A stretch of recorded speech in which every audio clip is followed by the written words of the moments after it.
NBC 25 Fox 66 breaking news alert. And good afternoon to our viewers on both Fox 66 and NBC 25. Bill Harris here along with Dave Bondi. We're following breaking news on this morning's deadly shooting on the campus of Central Michigan University. What's happening right now, we want to tell you that some students are now being released from Campbell's dorm where the shooting took place this morning. We're going to go live there in just a moment. But first, yeah, this is a live look where the students are getting out of there right now, but a massive manhunt is underway for an individual. They are searching for him. Campus police are asking for the public's help as they search for the 19-year-old man suspected of killing 2 people inside this residence hall. And here's who they're looking for. The police are searching for James Eric Davis Jr. He's armed, he's dangerous, he's about 19 years of age, and police say, the campus police say they had contact with Davis sometime last night after some drug-related incident. He was then taken to a hospital and released. The shooting happened inside the dormitory of Campbell Hall about 9 this morning. The campus and the surrounding area have been on lockdown ever since. Police say neither victim was a student and they believe this is some kind of domestic dispute, and as you can imagine, in light of recent events, this has caused a lot of panic on campus and in the community. But Jennifer Prophet, joining us right now, spoke to students just moments ago as they were now being allowed to leave Campbell Hall. Jennifer, what exactly is the atmosphere out there like right now?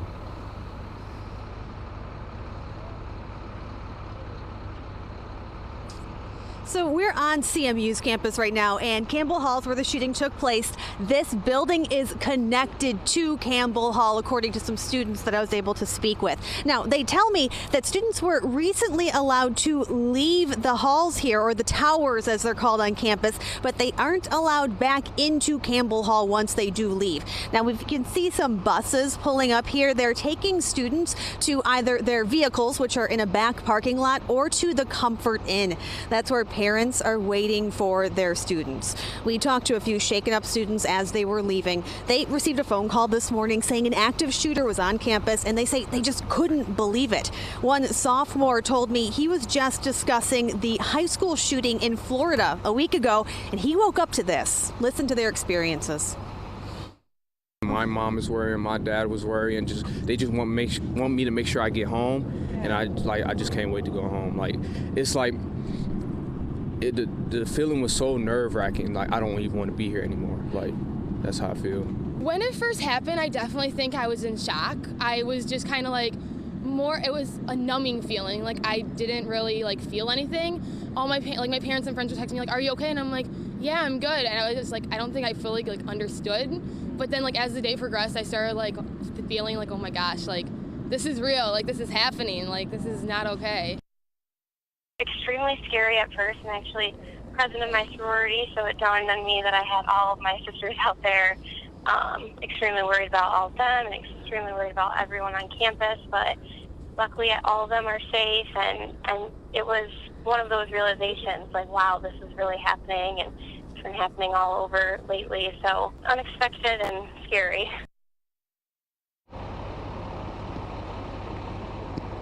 So that student you just heard from on the phone, I was just texting with her, and she tells me that they are still on lockdown. She's near the library right here where we are. You're looking at buses coming up to take students away from Campbell Hall and a few other halls right here called the Towers. They're going to see their parents. The parents are waiting at the Comfort Inn for them, or they're heading to their vehicles. And now spring break starts. That gives them 1 week to digest this tragedy that just happened. For now, live in Mount Pleasant, I'm Jennifer Prophet. Jennifer, thank you so much. Well, as Jennifer just said, some of the students are leaving, but the campus is still on lockdown. At the same time, they are still looking for the suspect. Massive search underway involving several law enforcement agencies. NBC 25 and Fox 66's Courtney Wheaton has been with investigators and SWAT teams as they have been searching for the gunman. Courtney, what are you learning? Well, guys, I am right off of Broadway downtown, just right outside of downtown. And if you take a look, this is where Michigan State Police really set up camp for right now. This is their emergency support team. You can see the car that they're in. This is where they're parked. And if you just take a look over here, they are right off of the railroad where so much of this has been said to have gone down.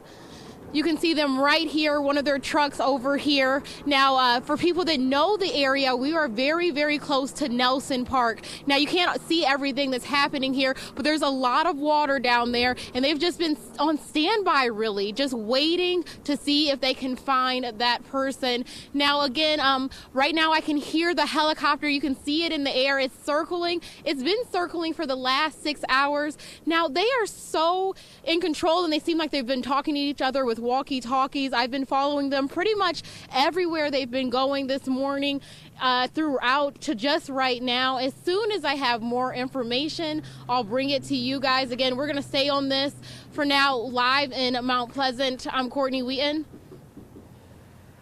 Courtney, thank you so much.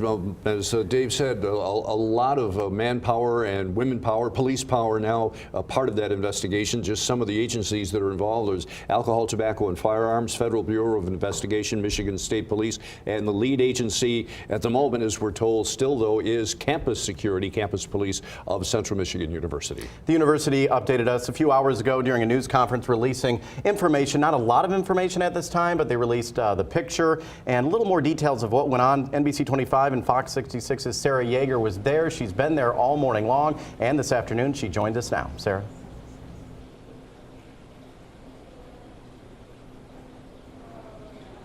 Hey, Dave and Bill, I am at the University Center. They did host a press conference here a little while ago. Students have been here since 8 this morning. They tell me they are still sheltering in place here at the University Center. Food was brought in. They were able to get something to eat. They have been making very good use of the vending machines here as well. As we mentioned, Central Michigan University Police as well as university officials hosting a press conference a little while ago. Let's take a listen at that.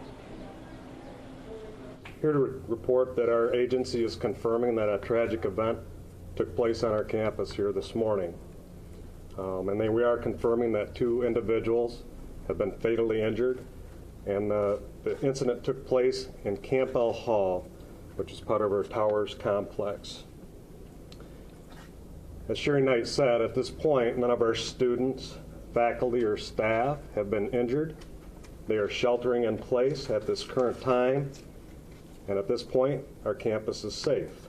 I want to let you know that we have multiple agencies who are active and involved in this, and we are processing that as we go forward.